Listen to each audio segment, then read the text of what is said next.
केयूराणि न भूषयन्ति पुरुषम न हारा न चंद्रोज्जला न स्नानम न विलेपनम न अलंकृता मूर्धजा वाणे का समलं करोति पुरुषम यो संस्कृते धारते क्षीयन्ते खलु भूषणानि सततम वाग्भूषणम भूषणम। हमारी देववाणी संस्कृत का यह एक श्लोक है जिसे भर्तृहरि ने लिखा था। कहा गया है कि केयूराणि न भूषयन्ति पुरुषम, मनुष्य को जो गहने हैं वे सुशोभित नहीं करते हैं। न तो हार सुशोभित करता है, चंद्रमा के समान उज्जवल हार भी आदमी को या मनुष्य को सुशोभित नहीं करता है। क्या सुशोभित करता है? वाणे का समलं करोति पुरुषम, यानी वो जो बोलता है वह कैसा बोल रहा है, कैसा ज्ञान है, वही उसको सुशोभित करता है। जो संस्कृते धारते, जो हमारी संस्कृति है, परंपरा है, ज्ञान है, विज्ञान है, उससे आता है बोलना हमारा। तो इसीलिए कहा गया है कि हमारी जो वाणी है वही हमको हर प्रकार का धन दौलत ऐश्वर्य सब दिलाती है। ज्ञान जैसा कुछ भी नहीं है। हम लोगों ने संधियाँ पढ़ी हैं, तो जैसे गुण संधि का सूत्र है आद गुणा, यड़ संधि का है इको यड़च, अयाज संधि का है एचो अयवा यावा, लेकिन हमारी कुछ भी समझ में नहीं आता है।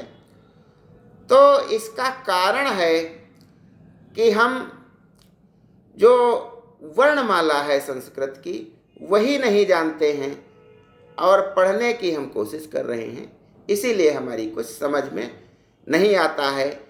जैसे ABCD जो होती है अंग्रेजी की वर्णमाला, वो हम पढ़ते न हो, वो हम उसका हमें जानकारी न हो उसकी कोई, और हम अंग्रेजी पढ़ना चाहें तो कहाँ से पढ़ सकते हैं। जी हाँ, ज्ञान गंगा के इस 3 पत्ती कार्यक्रम में मैं आज आपसे साझा करना चाहता हूँ कि जो हमारी बोलने वाली भाषा होती है, क्या यह भी पैदा होती है? क्या यह भी जवान होती है? क्या यह भी मरती है? जी हाँ, भाषा का भी जन्म होता है, युवावस्था आती है और मर जाती है। प्राचीन काल में हमारी भाषा वैदिक थी, वैदिक संस्कृत। जिस भाषा में वेद लिखे गए हैं, पुराण लिखे गए हैं, उपनिषद लिखे गए हैं, वह भाषा है वैदिक संस्कृत। वैदिक संस्कृत इसे ही देववाणी या देवताओं की भाषा कहा जाता है। इसमें कोई व्याकरण के नियम नहीं थे और इसमें तुकांत नहीं था, यानी कुछ पढ़ते थे तो आगे कविता पढ़ते हैं तो जैसे एक जैसे शब्द अक्षर मिलते हैं, वैसा नहीं था। इसीलिए तुलसीदास जी ने रामचरितमानस में लिखा था कि जो मेढक बोलते हैं बरसात ऋतु में, तो उनको कहा गया था कि ऐसा लगता है कि वेदों को पढ़ा जा रहा है।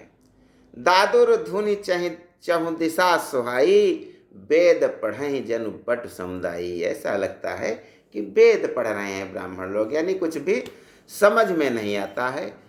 तो यह हमारी वैदिक संस्कृत है। और जो हम लोगों ने पढ़ा है बाद में, वह लौकिक संस्कृत है। अंतर क्या है कि महर्षि पाणिनि थे, उन्होंने कठोर तपस्या जब की थी तो उन पर शिव जी प्रसन्न हुए और उन्होंने अपना डमरू बजाया, तो उस डमरू से संस्कृत भाषा की यानी लौकिक संस्कृत की वर्णमाला निकली थी। इउण ऋलिक एयोंग एयोच हयवरट लण यमंगणनम झभंग खप छठत चटतय कपय सससर हल। ये 14 सूत्र हैं जो संस्कृत भाषा के की वर्णमाला है। और जब लौकिक संस्कृत यानी व्याकरणबद्ध नियम संगत जब संस्कृत का प्रादुर्भाव हुआ तो उसका पहला ग्रंथ महर्षि वाल्मीकि कृत रामायण है। और पहला श्लोक जो कहा गया है, मां निषाद प्रतिष्ठाम त्वं गमः शाश्वती क्षमा यत् क्रौंच मिथुनादेकम बधीह काम मोहितम। एक बहेलिये ने काम पीड़ित क्रौंच पक्षी के जोड़े में से एक को मार दिया था, तो भगवान वाल्मीकि के मुख से अनायास ही निकल गया था कि तुम उस सद्गति को नहीं प्राप्त होगे, क्योंकि तुमने काम मोहित पक्षियों में से एक का वध कर दिया है। यहाँ से शुरू होती है हमारी लौकिक संस्कृत। हम कक्षा 8 तक या बाद में जो भी संस्कृत पढ़ते हैं वह सब लौकिक संस्कृत है और वैदिक संस्कृत अलग है। भाषा जब बनती है तो सबसे पहला उसका इकाई होती है अक्षर। अक्षर से शब्द बनते हैं, शब्द से वाक्य बनते हैं, वाक्य से पैराग्राफ बनता है, पैराग्राफ से पेज बनता है, पेज से पाठ बनता है, और जब पूरी इकट्ठा हो जाती है पाठों का संग्रह तो उसे हम किताब कहते हैं। तो अगर हम वर्णमाला का अध्ययन कर करके इन संधियों का विश्लेषण करेंगे तो हमें बहुत अच्छा लगेगा और हम इसको जान सकते हैं, समझ सकते हैं। संधियों का मतलब है कि दो शब्द जब एक में मिल जाते हैं, विद्या प्लस आलय विद्यालय बन गया। मतलब विद्या है और घर है और उसी को जोड़ दिया, विद्यालय बन गया। तो ऐसे ही चमत्कार होते रहते हैं। भाषा जन्म लेती है, युवावस्था को पहुंचती है और मर जाती है। तो और एक खास बात ये होती है, जो पढ़े लिखे लोग होते हैं वह भाषा जो बोलते हैं वह शुद्ध भाषा बोलते हैं। लिखा पढ़ी में शुद्ध भाषा का प्रयोग किया जाता है, लेकिन उसी समय जो अनपढ़ होते हैं, गांव के होते हैं, या जो हम अपने घरों में बोलते हैं, वह देशज भाषा, अवधी भाषा, ब्रज भाषा, मतलब मिला जुला रूप हम बोलते हैं। और जब लिखा पढ़ी की बात आती है तो जो देवनागरी लिपि है, काखा गाघा अंगा वाली, उसमें हम भाषा को लिखते हैं, जिसका जो हमारा वर्णमाला बना है देवनागरी का, वो कंठ से लेकर के मुंह की ओर जाता है। आ आ इ ई ये सब हैं स्वर जिनसे मात्राएं लगती हैं। और पहले होता है कवर्ग जो कंठ से बोला जाता है, का मतलब तालु से, काखा गाघा अंगा तालु से बोला गया। फिर उसके और आगे बढ़ो, चा छा जा झा, यहाँ जीभ का मध्य भाग ऊपर टच करके तालु में चा छा जा झा, यानी हम कंठ से बाहर की ओर आ रहे हैं।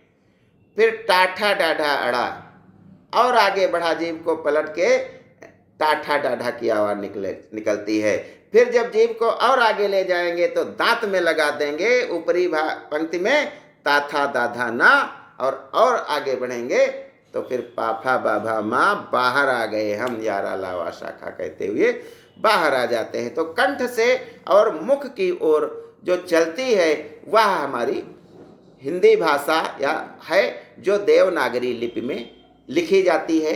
तो हमारी पहले भाषा का विकास देखते हैं तो पहले वैदिक संस्कृत जिसमें वेद लिखे गए, उसके बाद रामायण, जब रामायण वाल्मीकि जी ने जब लिखी तो वहाँ से हमारी लौकिक संस्कृत शुरू हुई। अभिज्ञान शाकुंतलम हो, चाहे दशकुमार चरितम हो, चाहे कादंबरी हो, सब संस्कृत, लौकिक संस्कृत।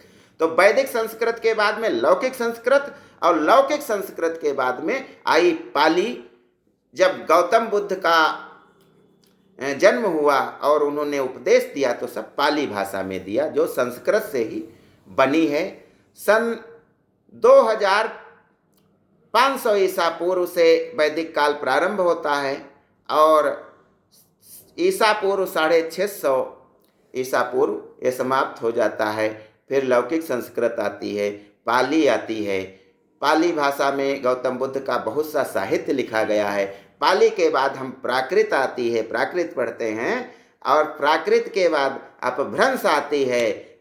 अपभ्रंश अर्थात जब कबीरदास पैदा हुए और पृथ्वीराज चौहान, पृथ्वीराज रासो, इन ये जब ग्रंथ पढ़ते हैं, पाड़ी ही ते हिम भया हिम हो गया बिलाय, यानी ये सधुक्कड़ी भाषा का भी इसमें प्रयोग है, तो इसको हम अपभ्रंश कहते हैं। और अपभ्रंश के बाद हम खड़ी बोली पढ़ते हैं, मैं वहाँ जा रहा हूँ, मैं खाना खा रहा हूँ, तो ये सब खड़ी बोली है। इसका पहला ग्रंथ अकबर के दरबारी कवि गंग द्वारा लिखित चंद छंद वर्णन की महिमा है। और उसके बाद भारतेंदु युग 1850 से शुरू होता है। भारतेंदु बाबू हरिश्चंद्र प्रताप नारायण मिश्र और बद्री नारायण चौधरी प्रेम घन, ये भारतेंदु युग के लेखक हैं।